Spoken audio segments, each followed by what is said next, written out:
ایک register maintain کرتے تھے، سب کا نام لکھتے تھے، تم نے فلانی غلطی کی، تم نے یہ گناہ کیا، تم نے یہ گناہ کیا، تم نے یہ گناہ کیا۔ جب شبائے قدر کی آخری شب آتی تھی تو تمام کنیزوں غلاموں کو جمع کر کے فرماتے تھے، اے میرے غلاموں، اے کنیزوں، سب میرے پاس آؤ، تم نے یہ غلطی کی، تم نے یہ غلطی کی، تم نے یہ غلطی کی، تم نے یہ غلطی کی۔ اس کا کہتے تھے، اے پروردگار، ہم نے اپنے غلاموں کو اپنا غلام سمجھ کے معاف کر دیا، تو مجھے اپنا بندہ سمجھ کے معاف کر دیا۔ یہ تربیت ہے چھٹے امام۔ امام یہ قانون بتا رہے ہیں، اگر تم چاہتے ہو تم پر اللہ رحم کرے، تم اپنے کمزوروں پر رحم کرنا شروع کرو، تم رحمت بانٹتے جاؤ گے، تم پر رحمت کا نزول ہوتا جائے گا۔ ایک صلوات پڑھیں محمد والے۔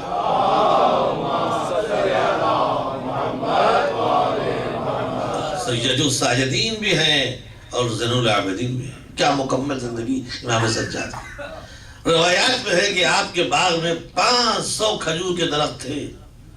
جب صبح اٹھتے تھے تو ہر درخت کے نیچے سجدہ شکر، کبھی 2 رکعت نماز، کبھی سجدہ شکر۔ یہ مولا یہ درخت ہے کا نہیں، یہ درخت رات بھر باقی رہ گئے، یہ زندہ رہ گئے، ان سے پھل گر رہا ہے، بندگان خدا اس سے فائدہ اٹھا رہے ہیں۔ ہم خدا کا شکریہ ادا کریں تو کیوں شکریہ؟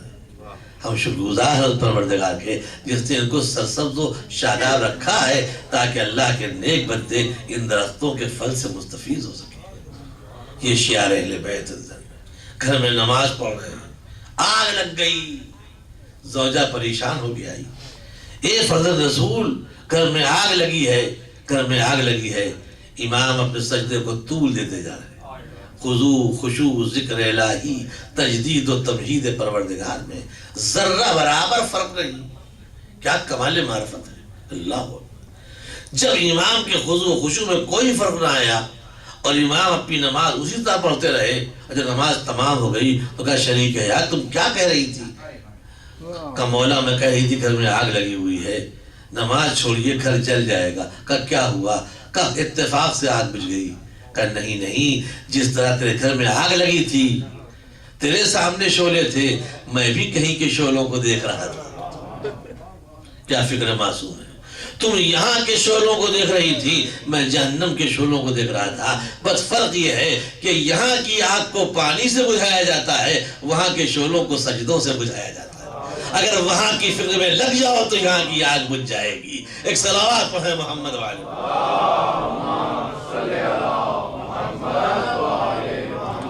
تو یاد خدا کا سلیقہ کیا ہے، معرفت کی تعلیم کیا ہے، خوف خدا کسے کہتے ہیں، پوری امام سجاد کی زندگی عزیزان گرامی ہمارے لیے ایک نمونہ عمل ہے، کائنہ بنی ہوئی۔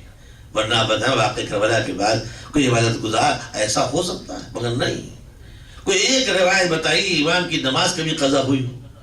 مگر خضوع و خشوع میں فرق نہ آیا تو امام کے واجبات کا جو امام ہوتا ہے اس سے غلطی نہیں ہو سکتی۔ اور کمال بندگی سے تو اس وقت بھی توجہ چاہتا ہوں، مصلی پر ہے اور تاریخ لکھتی ہے ایک اژدہا سانپ امام کے مصلی کے سامنے آگے کھڑا ہو گیا۔ امام اب منحرف ہوں، اب نماز توڑیں، اب توڑیں۔ وہ امام لگے ہوئے ہیں یہاں تک کہ اس نے کیا کیا کہ اپنے منہ میں امام کا انگوٹھا لے لیا، انگوٹھے کو چبانا شروع کیا۔ تب بھی امام کے خشوع میں فرق نہ آیا، امام سر سجدے میں تھے۔ جب نماز تمام ہوئی تو آواز آئی انت زین العابدین، تم تو عابدین کی زینت ہو۔ اس کے معنی یہ ہوئے کہ شیطان کو دیکھ کے راہ فرار اختیار کرنا اور ہے، اور شیطان کے مقابلے میں ڈٹ کر کمال بندگی سند لے لینا اور ہے۔ یہ امام سجاد کا درہ امتیاز تھا۔ اور اس میں جملہ میں کہتا ہوں کہ یہ شیطان جو اژدہے کی شکل میں آیا، توجہ فرمائیے، کل جب آدم کو بہکانے آیا تھا تو اس کے بعد پھر رسول اللہ کو بہکانے نہیں آیا، کوئی روایت نہیں۔ مولا علی کو بہکانے نہیں آیا، کوئی روایت نہیں۔ حسنین کو بہکانے نہیں آیا، کوئی روایت نہیں۔ معصوم عالم کو بہکانے نہیں آیا، کوئی روایت نہیں۔ بس روایت اس وقت بھی یہ چوتھے امام سجدے میں تھے، مصلی پر تھے، تب بہکانے آیا۔ کیوں بھائی ابھی تک کہاں تھا؟ کہ نہیں پہچانا چونکہ جبین آدم میں پنجتن کے نور دیکھ چکا تھا۔ نور محمد کو دیکھ چکا تھا، نور علی کو دیکھ چکا تھا، نور فاطمہ کو دیکھ چکا تھا، نور حسن کو دیکھ چکا تھا، نور حسین کو دیکھ چکا تھا۔ جب 75 میں کسی کو بہکانا آیا، جب 75 کے بعد یہ امام آیا تو بہکانے آیا، مگر جب اس کو بھی نہ بہکا سکا تو آخری امام تک بہکانے کی ہمت ہی نہ پڑ سکی۔ یہ سب محمد ہی محمد ہے۔ ایک صلوات پڑھیں محمد والے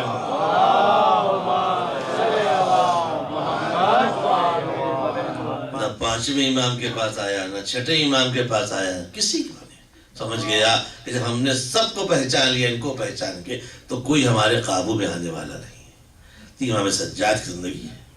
اب ایک آخری بات عرض کر دوں تاکہ امام زندگی کا روح بھی آپ کے سامنے آ جائے، جو اعتراضات کی بنیاد پر اکثر ہمارے ذاکرین میں پڑھ دیا کرتے۔ امام کا کام تو ہدایت کرنا ہے، امام کا کام تو دین کی تبلیغ کرنا ہے۔ امام سجاد خالی 40 سال ہوتے رہے، یہ رو نہیں رہے تھے، امام گریہ و زاری کے ذریعے حق کے تبلیغ ادا کر رہے تھے۔ یہ آنسو نہیں ہے، یہ تمہید ہے اس ہدایت کے لیے، تاکہ دنیا پہچانے۔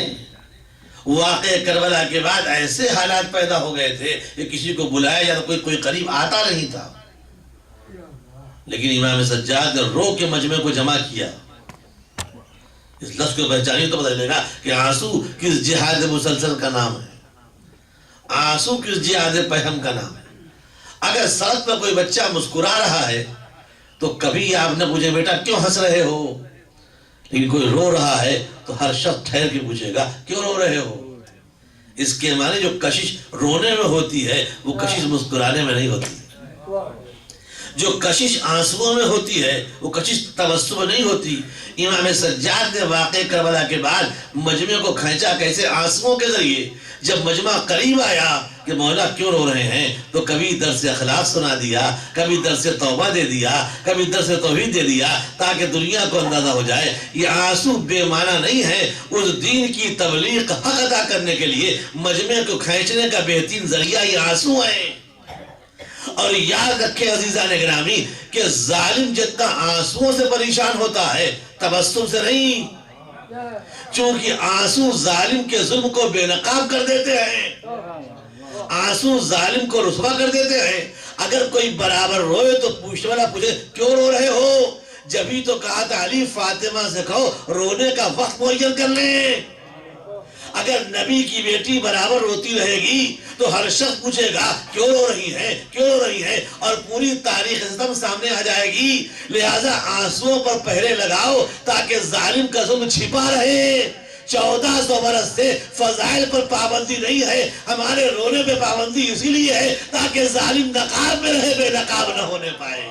ایک صلوات پڑھے محمد والے۔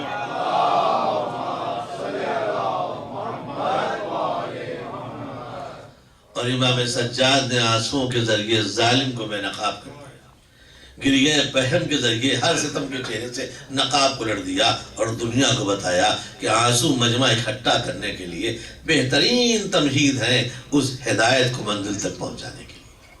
ورنہ مولا کائنات علی ابن ابی طالب علیہ السلام اس سوال کا دور اٹھا کے آپ دیکھ لیں، مولا کائنات کے دور میں حالات سازگار تھے۔ نہج البلاغہ کے علوم سے دامن اسلام کو علی نے بھر دیا، مجمع تھا، کلمات قصار، خطبات، خطوط، کیا علی کا پیغامی تو ہے۔ جب حالات سازگار ہوتے ہیں تو مجمع کو بلایا جاتا ہے خطبے کے ذریعے، خطوط کے ذریعے، کلمات کے ذریعے۔ جب حالات ناسازگار ہوتے ہیں تو مجمع کو جمع کیا جاتا ہے دعاؤں کے ذریعے، آنسوؤں کے ذریعے۔ جو کام مولا کائنات نے اپنے خطبوں سے لیا تھا وہی کام چوتھے امام نے صحیفہ سجادیہ سے لیا ہے، وہی کام چوتھے امام نے دعاؤں کے ذریعے لیا ہے۔ علی بلا رہے تھے، لوگ جاتے تھے، کوئی خطرہ نہیں تھا، مگر چوتھے امام کیسے بلاتے؟ دشمن خون کے پیاسے تھے۔ جب مجمع جمع ہوتا تھا تو امام دعا مانگ رہے ہیں، اور اسی دعا کے درمیان اپنا درد، قوم کا درد، دین کی باتیں بیان کر رہے ہیں۔ جو کام علی نے خطبوں سے لیا تھا وہ کام امام سجاد اپنی دعاؤں سے لے رہے ہیں۔ اب مجھے کہنے دیجئے وہ اپنے دور کی نہج البلاغہ تھی یا اپنے دور کی نہج البلاغہ ہے؟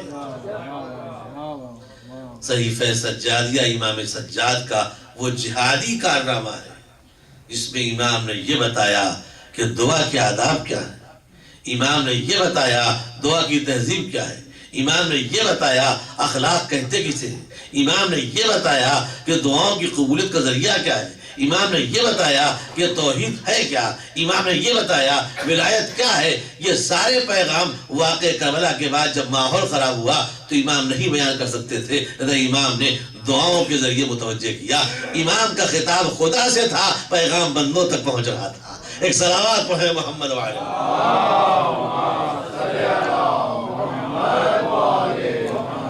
خطبہ اس صنف سخن کا نام ہے جس میں خطیب کا رخ مجمع کی طرف ہوتا ہے۔ دعا اس طرز بندگی کہتے ہیں کہ دعا مانگنے والے رخ خدا کی طرف ہوتا ہے۔ جب مجمع بندے سے خطاب کرتا ہے خطیب، اسے خطبہ کہتے ہیں۔ جب قاری اللہ سے مانگتا ہے کوئی تو اسے دعا کہتے ہیں۔ بات خدا سے کر رہے ہیں مگر پیغام چاہنے والوں کو دے رہے ہیں۔ یہ دعا بڑا ذخیرہ ہے۔ الصلاۃ الدعاء، یہ دعا مومن کا بہترین اسلحہ ہے۔ اس دعا کی معنویت تو پہچانو۔ چھٹے امام کا میدان جہاد میں اسلحہ یہی دعا تھی جس کے بارے میں پیغمبر نے کہا تھا الدعاء صلاح المومن، دعا مومن کا بہترین اسلحہ ہے۔ اور آپ بہتر جانتے ہیں کہ دنیا میں ہر اسلحے کا ایک رینج ہوتا ہے، ایک حد اثر ہوتا ہے۔ یہ بم 100 گز 200 گز تک کام کرے گا، میزائل 1000 گز تک کام کرے گی، بندوق کی گولی اتنی دور تک کام کرے گی۔ ہر اسلحے کا رینج معین ہے، ایک حد اثر معین ہے، مگر دعا وہ اسلحہ ہے کہ دعا مانگنے والا دعا مسلح پر مانگتا ہے، آواز عرش الہی سے ٹکراتی ہے۔ ایک صلوات پڑھیں محمد وعلی محمد۔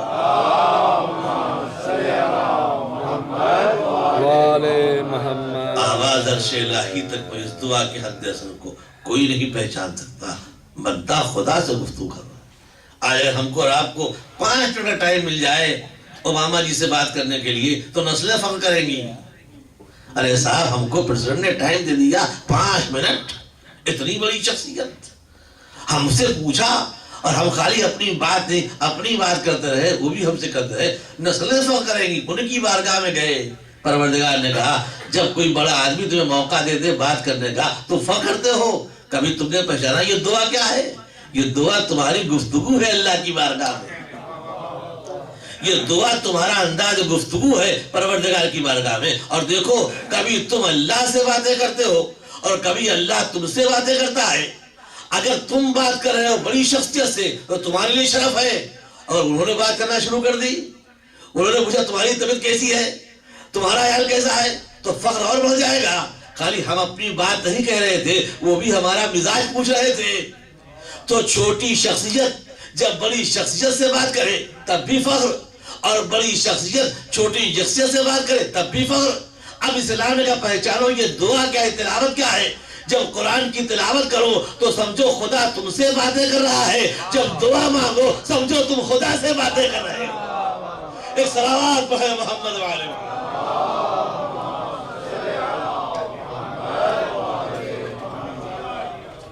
یہ تلاوت کلام پاک کیا خدا خدا ہو کہ بندوں سے محو کلام ہے، یہ دعا کیا ہے بندہ بندہ ہو کہ خدا سے محو کلام۔ نہ تلاوت سے بہتر کوئی تخاطب ہے، نہ دعا سے بہتر کوئی طرز تکلم ہے۔ اب آپ نے پہچانا اسلام نے تلاوت اور دعا پر کیوں زور دیا ہے، تاکہ انسان پہچانے جب تلاوت کرے تو سمجھے خدا باتیں کر رہا ہے، جب دعا مانگے سمجھے بندہ باتیں کر رہا ہے۔ جب اس کی معنویت پہچانو گے تب پتا چلے گا کہ بندوں کا اسٹیٹس کیا ہے اور دعا کا فلسفہ کیا ہے۔ ایک صلوات پڑھیں محمد وعلی۔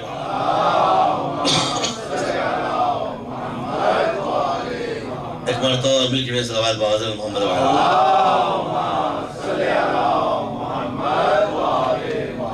امام سجاد کا جہاد یہی آنسو، یہی گریہ پہم، یہی صحیفہ سجادیہ، یہی دعاؤں کے ذریعے توحید کا پیغام دینا، یہ کوئی معمولی کام نہیں۔ روتے رہے اور آنسو کی چھاؤں میں کیا درس دیا ہے، کیا سبق دیا ہے، کیا پیغام پہچانا آپ نے۔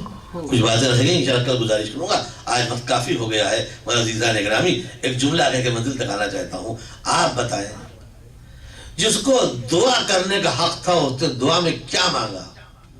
اور ایک مقام پر دعا میں فرماتے ہیں ایک مظلوموں کی فریاد سننے والے، ایک پریشان لوگوں کے فریاد رس، کوئی ایسا وقت نہ آئے کہ کوئی کسی مظلوم کو پکار رہا اور کوئی مدد کرنے والا نہ ہو،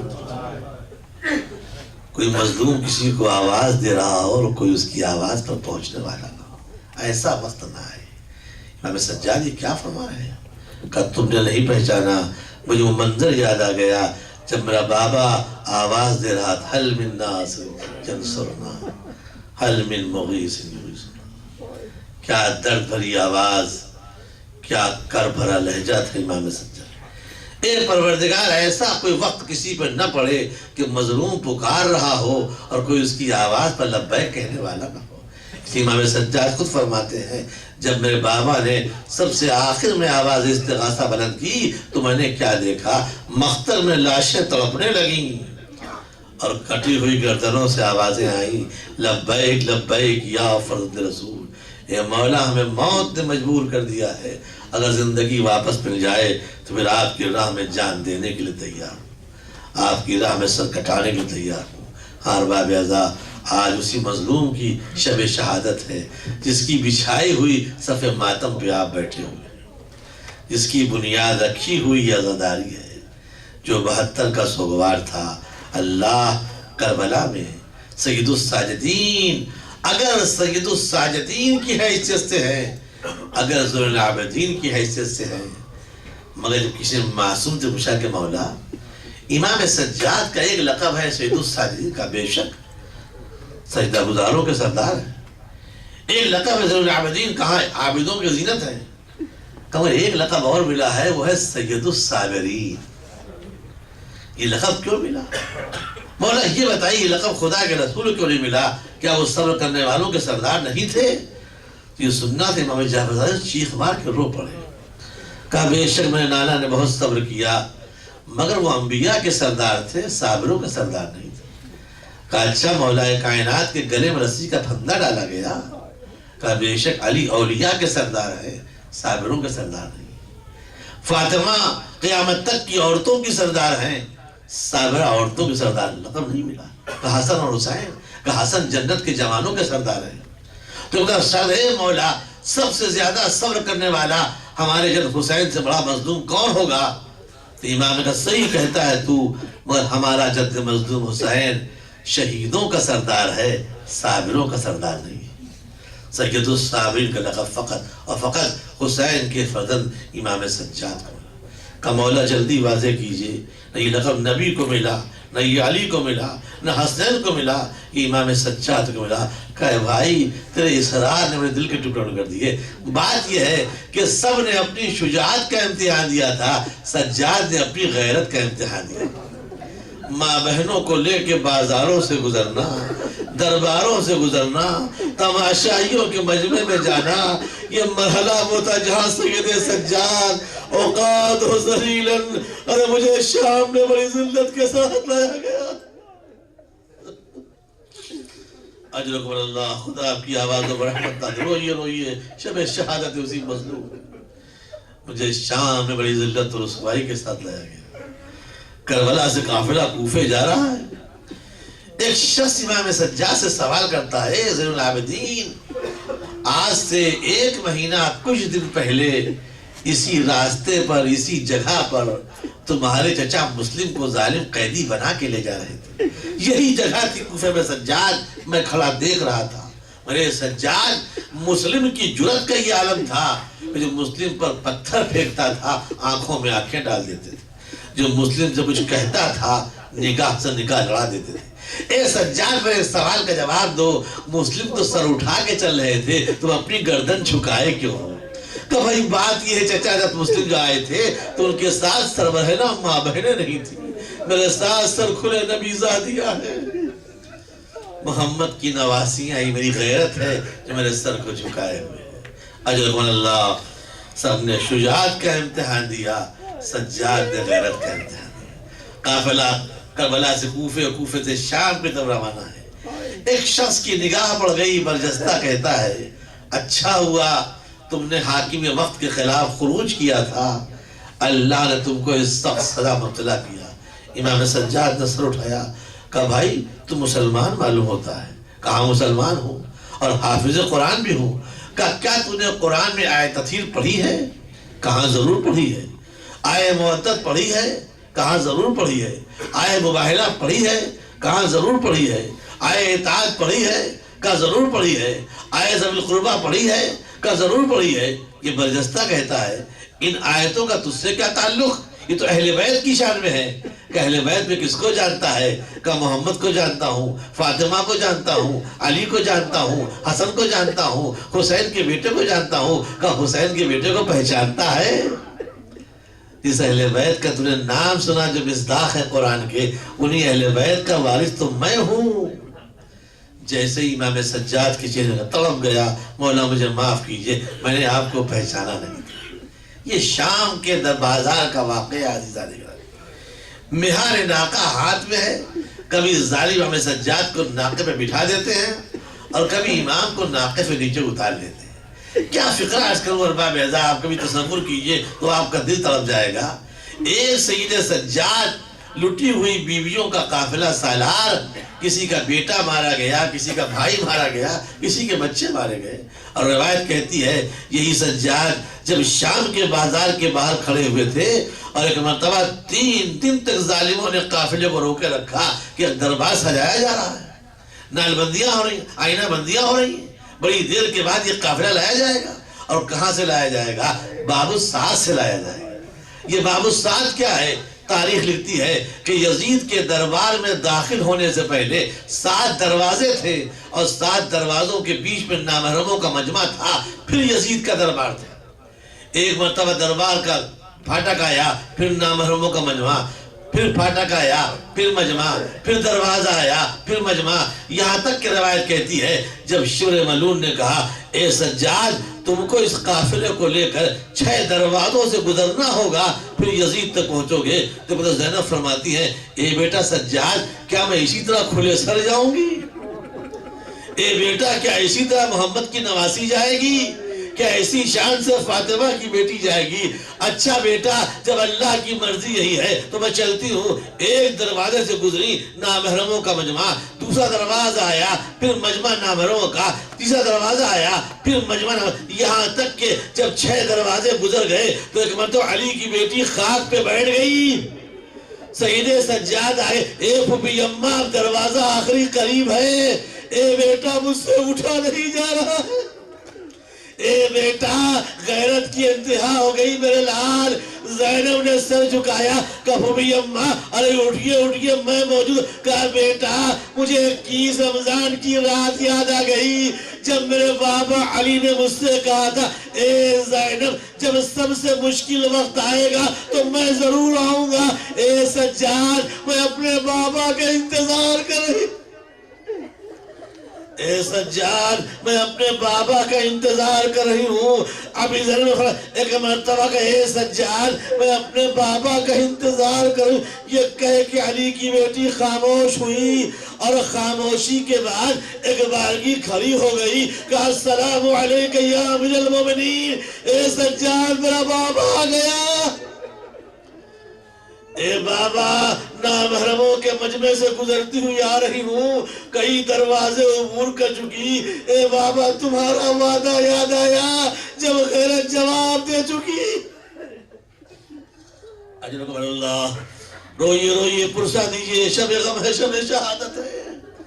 یہ زینب کی غیرت کا امتحان تھا، اب وہ سید سجاد کی غیرت ہے۔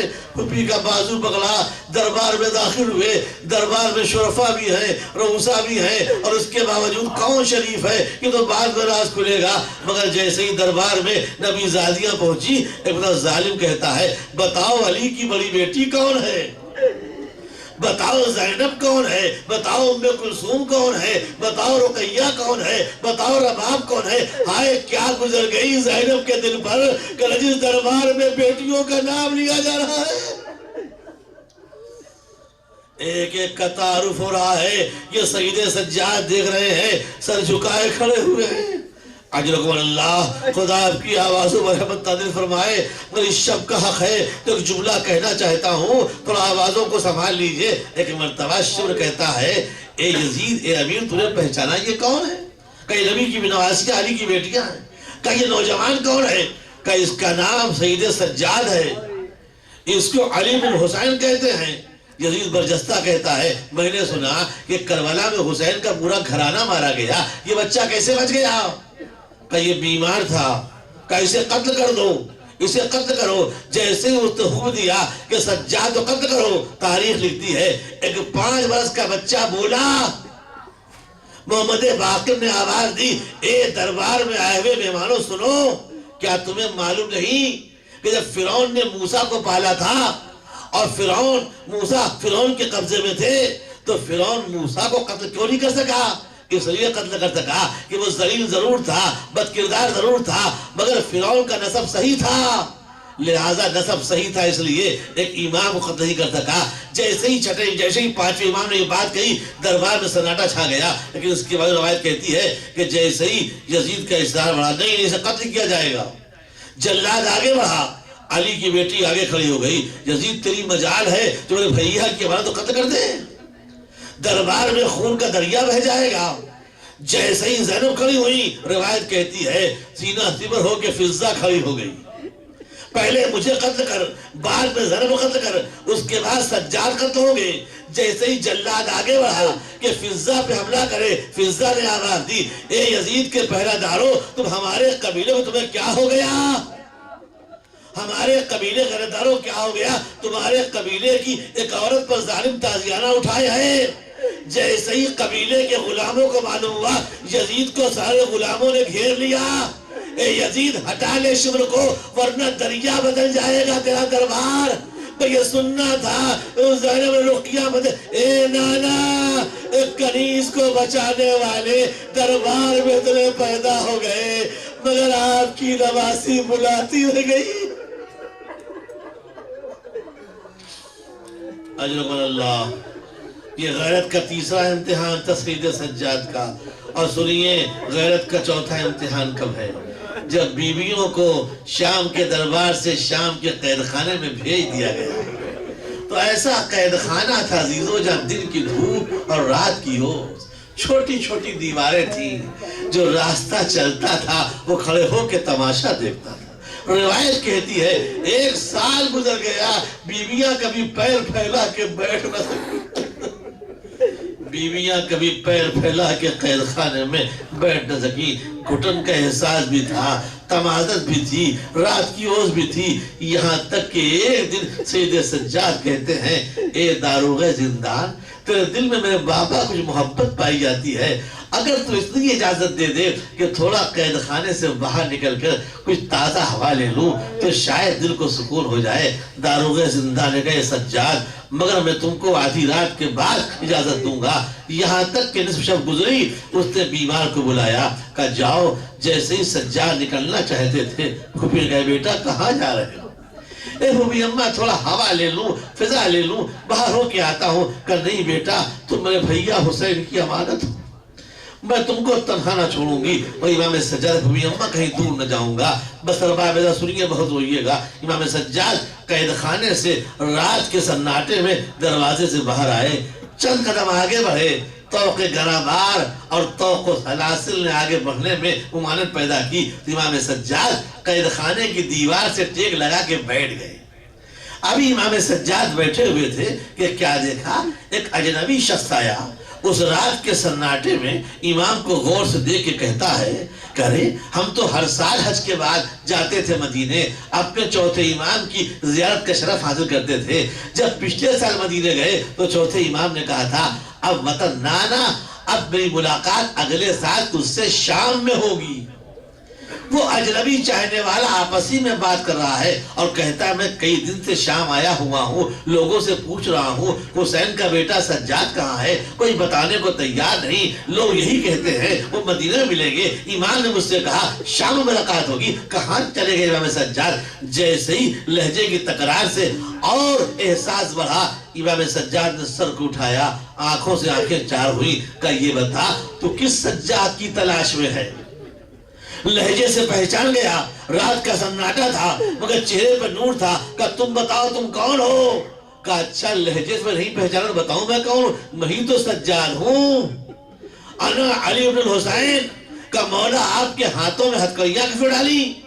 یہ پیر میں بیڑی کیوں ہے؟ کہ کیا بتائیں عاشور کو 75 کا خاتمہ ہو گیا، یزیدیوں نے ہم کو قید کے کسی قید خانے میں ڈال دیا ہے، ہم نے تجھ سے سچ کہا تھا کہ اگلے سال شام میں ملاقات ہوگی، لیکن کیا تجھ کو یاد نہیں میں نے ایک آرزو کی تھی جب شام آنا تو خالی ہاتھ نہ آنا، کچھ چادریں ضرور لیتے آنا، کچھ ردائیں لایا ہے کہ نہیں؟ کہ مولا رضا تو بھول گیا ہوں۔ ابھی امام چاہنے والے سے گفتگو کر رہے تھے کہ زندان کے دروازے سے آواز آئی، سجاد بڑی دیر لگا دی، میرے لال پھوپھی انتظار کر رہی۔ امام سجاد اٹھے کہ قید خانے میں کون ہے؟ کہ محمد کی نواسی میرا انتظار کر رہی۔ کہا اچھا کہ آپ کی پھوپھی بھی اسی میں ہے؟ کہا اچھا۔ چینوں نے کہا بیٹا سجاد کس سے باتیں کر رہے تھے؟ اے پھوپھی اماں میرے بچپن کا چاہنے والا مل گیا تھا۔ کہا بیٹا ہے کہ گیا؟ کہا ابھی گیا نہیں، ٹھہرا ہوا ہے۔ کہا اپنے چاہنے والے کو زینب کا سلام کہہ دو۔ اے میرے دوست میری پھوپھی تجھے سلام کہہ رہی ہے۔ زندان کے دروازے پر بیٹھا، منہ پر تماچے مارے، واہ غربتا، واہ محمدہ، واہ علیہ، وہ وقت آ گیا کہ محمد کی نوازیاں غلاموں کو سلام کہلائے۔